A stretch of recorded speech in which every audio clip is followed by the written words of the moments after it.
I act for a living, but I'll never fall for Kyle and Mauricio's bad performance. Hey everybody, welcome to my channel. I am Raphael and I am here to review season 13, episode 2 of The Real Housewives whose husband didn't tell their parents that they have a tattoo of Beverly Hills. We start the episode off with Dorit and Erika meeting up at this park to have a picnic. There's a cute little setup, they're sitting down, and obviously I missed the dress code because they're both dressed in all black like the FBI with black turtlenecks, black jackets, black glasses. I'm looking around like, is somebody watching you guys? Like, should I put something on too? Like, I have a black turtleneck myself.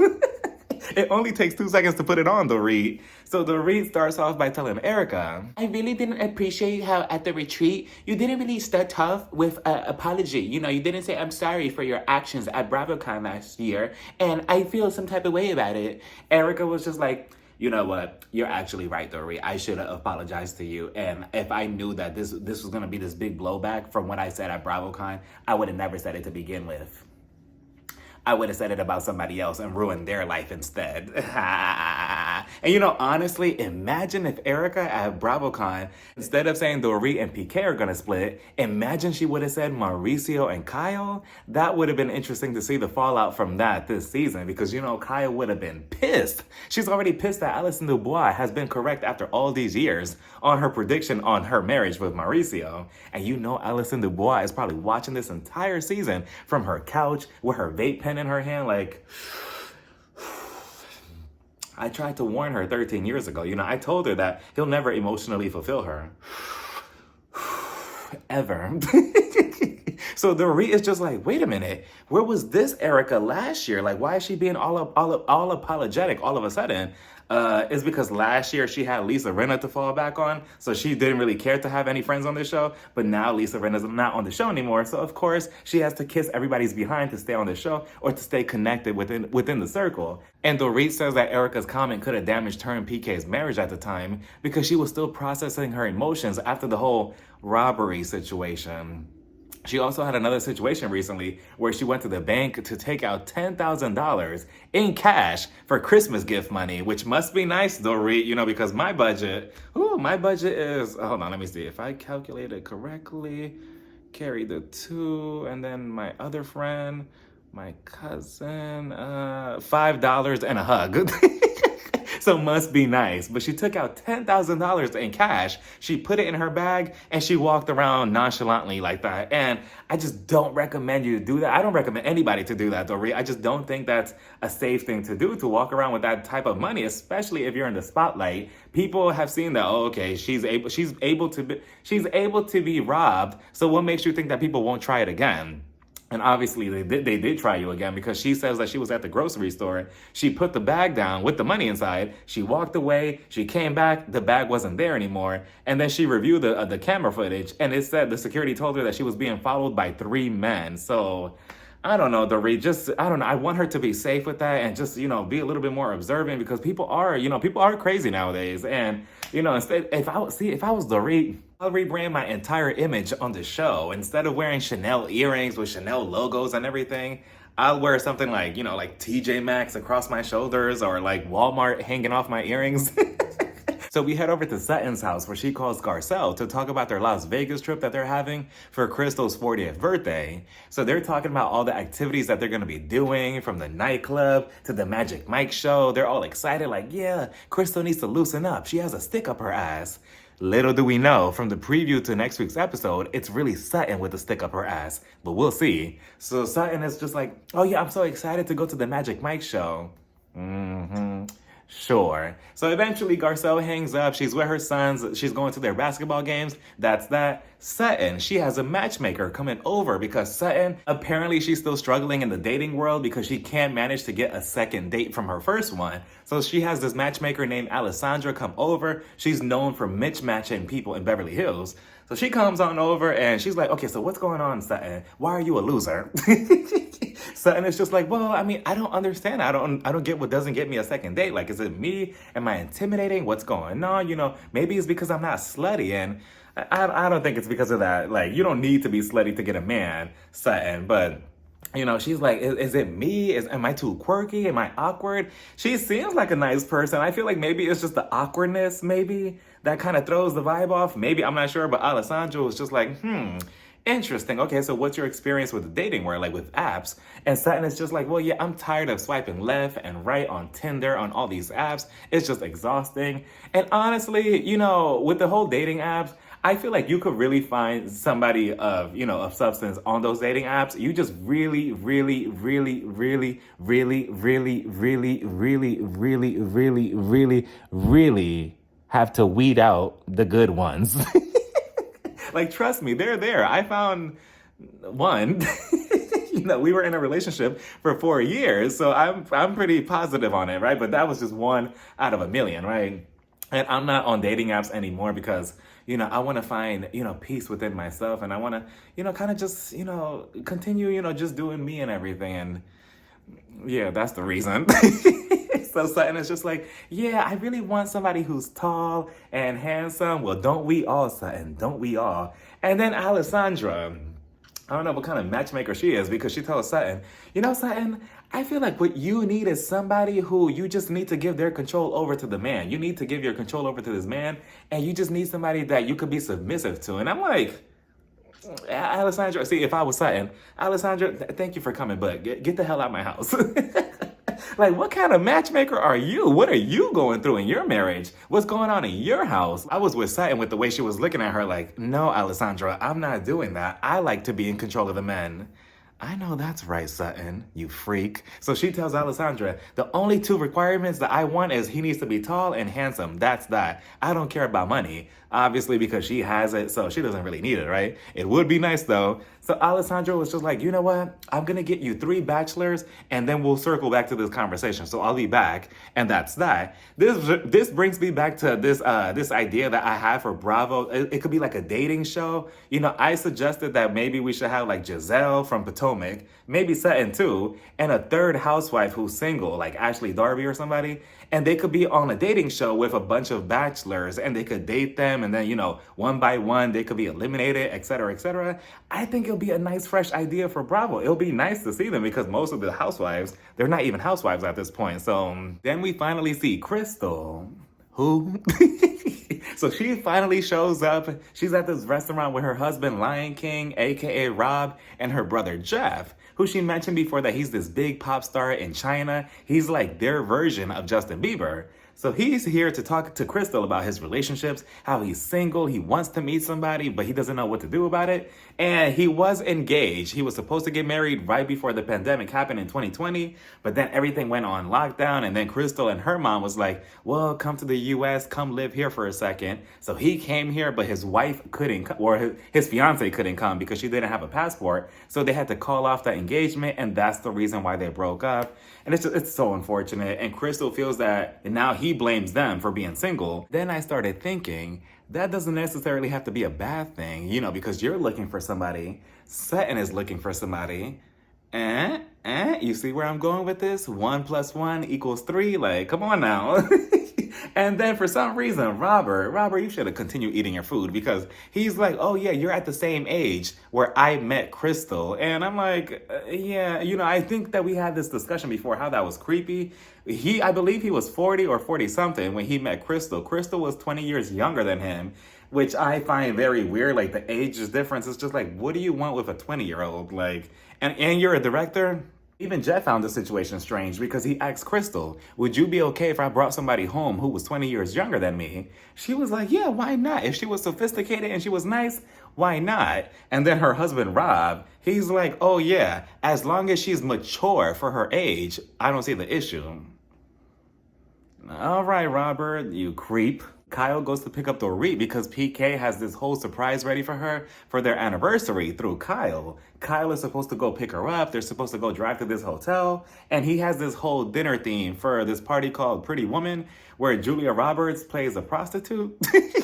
And I think that that's Dorit's role, but whatever. So then Dorit, she comes out. They're in the car. Kyle looks very badass driving. Like, she's just driving. The hair looks all good. Dorit's talking, and she's just like, my baby, so, like, what's going on with you? Like, I just feel like something's been going on with you and Mauricio. We don't really see you anymore. Because, all 4 of them, PK included, they used to go out on trips. They used to go out to dinners, but now there's none of that. And Kyle, she's acting all fake mysterious, like, I just kind of feel like I need some time to myself. And Dorit is just like, okay, but can you be a little bit more specific with who? I don't know. I just feel like I just need to breathe a little bit more. You know what I'm saying? Okay, but like, what exactly are you talking about? And Kyle just continues talking in circles, and she's like, well, why do you say that? The re is because of Instagram. She's like, well, it's because on Instagram, you usually post Mauricio, but now you haven't really been posting him. You've been posting just you, at the gym and everything, and that's how it usually starts. I'm nosy. I want to know, because if I follow you on Instagram and you're in a relationship and something happens where you both break up, and all of a sudden I start connecting 2 plus 2, I'm gonna notice. I promise you I will. Kyle, she's like, well, sometimes I just need space to myself. I need time to myself from everybody, and that's that. And if I was Dorit, I wouldn't be talking in circles with Kyle. Like, I'll just be like, okay, Kyle, whenever you're ready to tell me, whatever, turn the radio up, keep driving. Anyway, hey. Like, I'm gonna mind my business.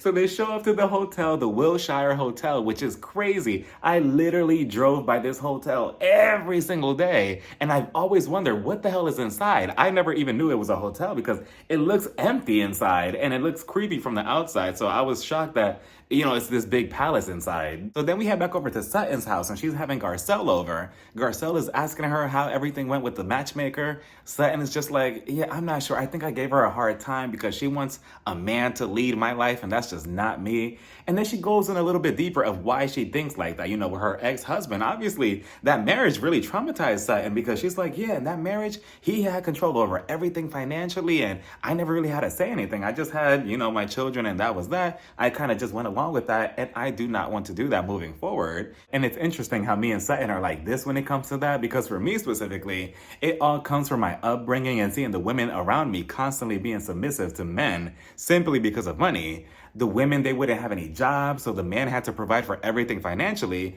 but that also caused the women not to be able to express their thoughts, opinions, or voice in the relationship because they were too worried about losing the man or getting them upset and them going to the next person, and now you're left with no financial security, no money, no job, and now you're left there by yourself. And I still carry that to this very day, because I still think that everybody should be their own person in their relationship. I don't ever want anybody to dangle anything in front of me like, oh, look, I got this money, I have control over you. No, I mean, I could joke about it here and there, like, yeah, like a trophy wife. It sounds like a good idea, but realistically, I mean, I don't know. No, but realistically, you have to be your own person, regardless of however amount of money the other person you're with has. No, you need to be your own person, or at least rob him while he's sleeping. But I like that Sutton is so headstrong about that. So she asks Garcelle about what's going on with her and Jax, and Garcelle starts crying. It was so sad, because I know that conversation that she had with Jax last week, it really does affect you. You're a mother. How doesn't it, right? And she's like, I just don't understand. I feel like I failed him as a mother. Now he wants to go spend time with his dad. He wants to stay over there. And I'm not sure if he's just doing that to be spiteful or because, the dad allows more freedom. I don't really know if I know too much of the dad in general. Like, how's their relationship like? Like, is he trying to be petty to try to get back at Garcelle? Like, oh, look, I'm going with dad to show you that he's the better parent so I could hurt your feelings. So, and she had a good point, because she's like, well, teenagers, they're all assholes. They're mean to their parents sometimes. And, I mean, I could understand because, when I was 15, my goodness. Me and my family, we joke about it now, but back then, I was a monster. So we head back over to the hotel, and we see Kyle and Dorit heading into the hotel room. And I wonder if at any point Dorit was thinking, Kyle, are you trying to fuck? Like, why are you bringing me to this hotel with a bunch of food in here? Like, what's going on? So she walks in, and continuing with the theme of Pretty Woman, I've never seen the movie, but apparently Julia Roberts' character, aka Dorit, they get every single item on the menu delivered to their room. And I'm looking at the table like, it must be a very small menu because all I see is fruit. Where's the lobster? Where's the steak? Where's the champagne, PK? Huh? Where's the budget for that? So Dorit immediately, she starts freaking out. Like, yeah, it's a cute gesture and everything, but she starts freaking out because she told her kids that she was going to see them soon. But now she's having flashbacks of the robbery and she wants to make sure that they're okay. So she's running around through the hotel room, trying to get in contact with somebody. She's on the balcony. She's talking to the producer. She's out in the hallway. She looked good in the hallway, though. When she was making the phone call, I actually liked the brunette look there because she was like this the whole time. Like the look that she was giving, I'm like, wow, Dorit, just for a phone call? Meanwhile, Kyle, she's back in the room. She's just laughing. She's eating fruit. We get a jump scare by PK in the confessional sitting next to Dorit for some reason. And he takes a dig at Mauricio. I was shocked. He's like, oh yeah, Kyle likes to see me in these situations where everything is shocking. But I think what's more surprising is if Mauricio did something like this for her. And I'm like, wow, PK. Is this how you really feel? Like, I thought you and Mauricio were like besties. What's going on? Like, wow, but okay. So then we see Dorit, she finally gets in contact with her children. They're like, Mom, we're in on the joke. We're in on the whole surprise. Like, relax. We're good. We're safe. We're fine. And it was a cute conversation. Dorit, she finally calmed the fuck down. And then she went back into the room. She called Bubba and Bubba was like, everything is okay. I'll see you soon. She gets a bunch of red dresses delivered to her room and she starts rummaging through them. And she's like, oh my God, I love red dresses. But hold on, because I'm an interior designer. I'm a delusionist. I know how to design dresses and I want the perfect dress for my date with my beba. Kyle, you need to go. Kyle, she's done third wheeling, so eventually she leaves. We see Dorit, she's getting ready, so she goes downstairs to meet up with PK. PK is PK. Dorit, she comes out. She looks so beautiful in this red dress. She looks really, really cute. So she comes out. She's meeting PK at the bar. Like, this is the first time they met. And then he has this box, right? And then he opens it, and what is it? It's like this red diamond ruby necklace or whatever. It costs $5 million. And, oof, my panties got wet. I know I said a second ago, you're not allowed, you shouldn't, have somebody dangle money in your face, but you know what? Maybe there's some exceptions because that necklace looked nice. So she's like, oh my God, Baba, stop it. I love the necklace. It looks so nice. Are you going to put it on me? So he puts it on her. Eventually they go into this private room or whatever. And we see Kim Zolciak. She's singing that song, Take My Breath Away. Whoa, whoa, whoa, whoa. But that necklace that he put on her, I mean, coming from PK, but, I need to get this watch. And at the same time, I'm wondering, PK, every 5 seconds, I'm seeing something online about you owing people money. Where are you getting the funds to provide all these dresses, this hotel, the food, the menu, and now this necklace? Where is that coming from? Because it's very suspicious. I feel like, in the Bravo universe, now it's a thing that somebody needs to be a criminal. PK, I don't know. I feel like there's something there, allegedly, but we'll find out eventually. So eventually, the lady, she comes to Dorit, and she's like, he really does love you. I would have told her, you mind your business. So she leaves. They sit down to eat. Dorit and PK, well, PK's trying to make this a cute moment, right? But Dorit is kind of ruining it because she's like, Baba, I really want everything to be okay. You need to be supportive of me emotionally. Like, all of this is good, but I think I'm done with the surprises for now. And I get it because, of course, he's basically trying to buy her love in a way, even though this is for the anniversary and he does always go all out for her and everything. But at this very moment, what she needs is a shoulder to lean on. But obviously he's not. He's not there. He's in London or doing something else. And he's not really taking her emotions into consideration or serious. So I understand what Dorit is saying, but at the same time, that necklace, I think it could make up for it for me. We head over to Kyle's house and she's throwing this big birthday party for her daughter, Portia. She's turning 15, so she's having a bunch of family and friends come on over.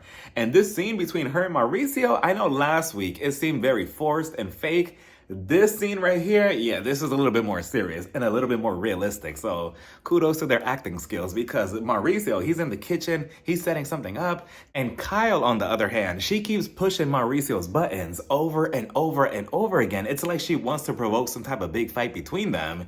And I feel like the reason why this scene between them is a little bit more realistic than last week is because I don't see Kyle doing all of this or trying to put Mauricio on blast in front of her daughters like this, in front of the family. Like, I just don't see her trying to do that for a plot line on the show. I feel like this is genuine hatred. And it's crazy to see because Kyle was so obsessed with him the first couple of seasons. Like, she almost fought that other woman who kept clinging on to Mauricio at that one party. And now look, it's like a whole different person, but very sad to see. So eventually Portia, the family, they all start coming down. We see Mauricio's parents, what's her name, Estella. She looks like a fake Kim Richards.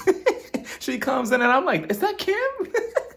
But no, it's just Estella. And she goes right up to Kyle right away. And she's like, so Kyle, can I talk to you about something? So I heard online, I've been seeing a bunch of articles that you and my son Mauricio, you two are split or something. What's going on? Kyle is like, all right, my plan is working for season 13. No, we're still together. And she blames it on, the paparazzi taking pictures of her when she didn't have a ring. And, she was just working out and she just took it off for a second because she was lifting weights. Yeah. So eventually, I believe we get to the dinner table, right? They're all talking, they're eating birthday cake or whatever. And then I believe Estella notices that Portia has like a tattoo on her. And Portia's like, oh, it's just a fake tattoo. Kyle, all she saw was storyline. Because she starts talking to Estella and she's like, oh, Estella, do you know that I have a tattoo as well? Estella's like, oh, really, you do? And Kyle is like, yes, I do. And I'm like, are you trying to act like a little like rebellious teenager, Kyle, by telling your parents, oh, look, I got a tattoo behind your back. Like, what are you trying to do? And she's like, oh, yeah, your son, I think he has a tattoo too. I'm not sure, actually. I could just be kidding. I'm not sure, though. And I'm like, Kyle, like... Again, this is why I feel like it's actual genuine hate because I just don't see Kyle acting like a fool like this. Yes, I do. So that was that. Mauricio is just kind of looking at Kyle like, okay, this is weird, but let's continue. So then I believe Kyle, she separates herself from the table. She goes to get Kim Richards, aka Mauricio's mom, Estella. And she's like, oh, so Estella, I have a tattoo. And Estella's looking at her like, okay, bitch, so you want a cookie? And what's her name? Kyle is like, oh, well, yeah, I have a couple of tattoos. And I think your son, Mauricio, this is where I get her. This Mauricio, I think he has a tattoo as well. I'm not sure, though. I think I could be lying. And I'm like, Kyle, what are you doing? And Estella's looking at her like, wait, why he has a tattoo? And I guess this is a whole big situation between them. I'm not sure if this is like a cultural thing or something. I'm not sure why Mauricio is hiding this from his parents. Like, isn't he's old enough and they're old enough. So what's the problem? It's a tattoo. And Mauricio eventually finds Kyle and Kyle is like, oh, I just told your parents that you have a tattoo. What do you think about this? And I'm like, wow, Kyle, like that's crazy. Like, she hates that man. And I wonder what he did to her to make her be so upset like that. And Mauricio's like, what? You told my parents what? I can't believe you. Like, you should give me that responsibility. I should be able to tell them. And I'm like, again, it's not like you're 20 or 15 years old, Mauricio. Like, when are you going to tell them then? Like, tell them tomorrow. Like, and he storms off. He's upset. And Kyle starts to gaslight him by saying, oh, well, now he's upset with me. What did I do? What did I do? And yeah, even if the whole situation is whatever to us, to him, it was something important. And, if he wanted to tell his parents at the right time, whenever that is, that was for him to say, not you, Kyle. You just wanted to cause tension between him and his parents. And you wanted to see Estella's reaction to that. Like, you probably thought that, oh, by me telling him this, telling her that, she's probably going to look at her son like, wow, you don't trust me? What else are you hiding from me? Like, Kyle knows exactly what she's doing, and this whole situation between them is gonna get real ugly. We get the first cast trip on the go to Las Vegas, so everyone's getting ready, they're all reuniting at the airport. Kyle, she has a private jet plane for them, so Erika Jane is happy. So they get on the jet and off they go to Las Vegas. So they're all excited to land in Vegas, to have fun, to have a good time. For now, right? Erika Jane, she announces to everyone, so we're all going to the Magic Mike show tonight. So if you want to be on stage, make sure that you wear pants, okay? So everyone's like, okay, fine. That's fine. Sutton, and she's like, oh, well, I have a skirt, but I have panties underneath. Thank you for that information, Sutton. And Sutton, she seems to be the most excited about this Magic Mike show. Like, oh, I can't wait to see, right? So once they land in Las Vegas, they get to the hotel, and the hotel was just so nice. That big ass apartment that they all have, they're all sharing one big big apartment, and Crystal has the biggest room. They have this giant pool, balloons for Crystal. It was really, really nice. Oh, and when they land in Las Vegas, they have these phantom cars. That's what they call them, right? Phantoms or ghosts, whatever. They have these cars waiting for them. You know, I like this. It was cute. So they get there, they're all getting ready. Sutton, for some reason, her stuff is already in the closet. I'm like, what in the Diana Jenkins is going on here? She also takes out a stack of dollars and she tells Garcelle, oh, I can't wait to find a man tonight on stage. So obviously it shows that Sutton is excited for this, right? And then we see 4 hours later, we see Erika Jayne. She's on stage with her legs spread wide open. With a man with his nose right down the middle. I'm like, what kind of slutty, hoe, trashy behavior is this? And when is it my turn? Because I want to go on stage. I'm like, go Erika, go Erika. Meanwhile, Sutton, she's sitting in the crowd like this. She's like, no, what the F is this? What the F is, no, get this effing microphone off me. She storms off, she's walking away, and I'm like, what is going on? And part of me does not want to believe that Sutton is genuinely upset that Erika Jayne is on stage with her legs wide open at a Magic Mike show, and she thinks that this is too trashy and she's too classy to be here. You knew what this was. You knew that you were coming to this type of show. Like, you weren't going to a church, Sutton, so I'm assuming that there has to be something more to this, but if that's what she's upset at, then Sutton, please don't tell me that you're back on your season 11 bullshit because, but she storms off and that's that. And then on top of that, she's getting into it with, I'm not sure if she calls Garcelle or Kyle a bitch. And she's like, oh, you're such a bitch. And Kyle is like, well, now you're acting like a bitch. And I'm like, what is going on? What is happening? Like, I'm so curious to see what's the cause of all this chaos, but we'll see what happens. But it looks like a good time. So I'm not judging Erika. So Sutton, anyway, let me know what you all thought about this whole entire episode down in the comments. Bye, everybody. Mwah.